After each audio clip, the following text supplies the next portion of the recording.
The heart of the system is the client database. In this tutorial, we will cover simple system navigation as you begin to learn all of the great features at your fingertips. This area of the program is the same throughout our product line. Most of the windows throughout the program are specific to the client you have selected on the client's window. You can see the selected client list in the bottom left corner of the screen, followed by the listed phone number for that client, no matter where you are within the program. The client's window contains the details of the currently selected client, a grid of all clients contained in the program, and an icon bar. The grid portion of the client window is in name order by default. There are several ways to locate a client, but the easiest is to simply begin typing the first few letters of their name, which will take you down to the first match of the letters typed. You can reorder this list by another column by clicking the column heading, then begin typing the desired value.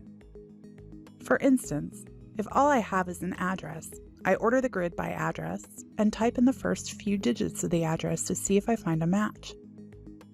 Each user can reorder and resize the columns on this grid by clicking and dragging the column heading to reposition it in the desired place.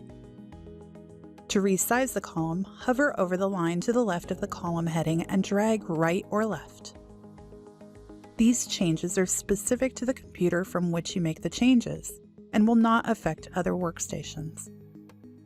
You can apply a filter to the client data by clicking the search icon on the icon bar. This will clear the data in the client detail where you can now enter the filter parameters. For instance, if I want listed only the active personal clients, I choose active for the status and personal lines in the type and click the search icon again. Only the clients matching these filters will be displayed. You should be aware that when you use a filter, the reports are also limited by the filter parameters. So always check on the program title bar for any applied filters. To release the filter, click the restore icon and the entire client list will again be displayed. Continue on to the next tutorial to consider some data entry strategies. Also see more about additional search options in the Search Functions tutorial.